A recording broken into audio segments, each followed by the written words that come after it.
Всем привет! Решил составить небольшой списочек относительно недорогих квадрокоптеров с приемлемым качеством съемки, актуальных на конец 2021 года. Хотел назвать ролик топ-5 квадрокоптеров, но в итоге насчитал только 3.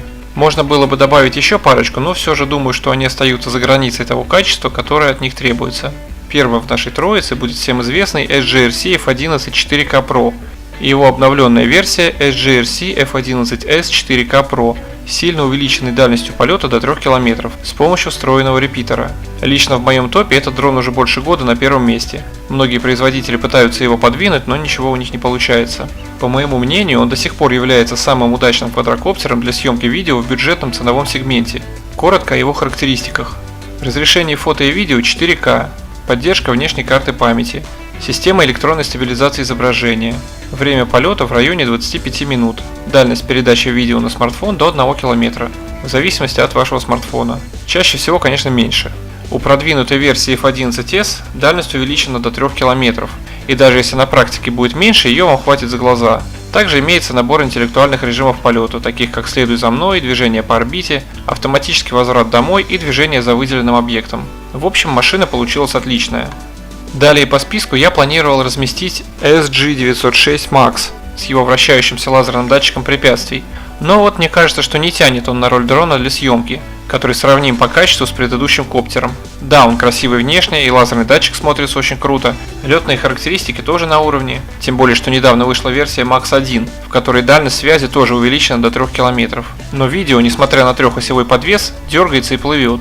Может, со мной кто-то поспорит, но по картинке на экране, по-моему, все очевидно. Поэтому следующим я помещаю KF-101, который еще выпускается под маркой Visual K3. Посмотрев в интернете записи с его камеры, вы можете наткнуться на ролики, где качество очень сомнительно. Наблюдается мыло и подергивание картинки. Следует выбирать вариант, в котором указана EIS – система электронной стабилизации изображения. Просто есть варианты и без нее, поэтому надо смотреть внимательно. В остальном дрон примерно такой же, как и все подобные ему по цене, имеется в виду летные характеристики. Время полета в районе 25 минут. Дальность видеосвязи около 500 метров. Разрешение фото и видео 2560 на 1440 пикселей при 30 кадрах в секунду. Еще можно выделить его внешний вид. Для недорогого дрона смотрится он очень эффектно. Заметно хорошее качество сборки. Тут производитель постарался, что не может не радовать. К качеству съемки это, конечно, никакого отношения не имеет, но все-таки это приятно. Ну и третьим у нас идет SIFF-Life H2. Причем третьим не потому, что он хуже двух предыдущих. Совсем наоборот, качество съемки у этого дрона отличное. Просто его условно можно назвать бюджетным, так как он только в минимальной комплектации попадает в эту ценовую категорию. Но с другой стороны, если сравнить с более дорогим сегментом, его цена, конечно, меньше. Камера квадрокоптера работает под управлением чипа Umbrella A12 с сенсором Sony и снимает в разрешении 4К при 30 кадрах в секунду. Сейчас вы можете наблюдать съемку на данный квадрокоптер и сами сделать вывод о ее качестве. Карты памяти поддерживаются до 128 ГБ. Одна из особенностей этого квадрокоптера – скорость. По сравнению со своими собратьями она просто огромная.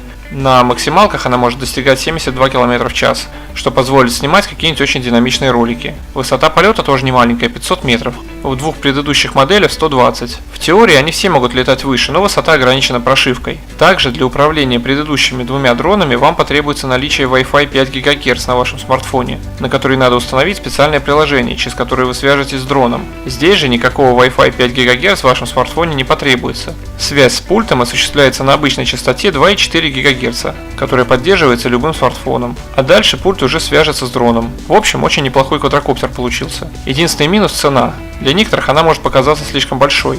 Ну вот, в принципе, и все. Если вы хотите посмотреть более подробные обзоры про представленные модели дронов, ссылки на них вы можете найти в описании под видео. Также там будут ссылки на сами квадрокоптеры.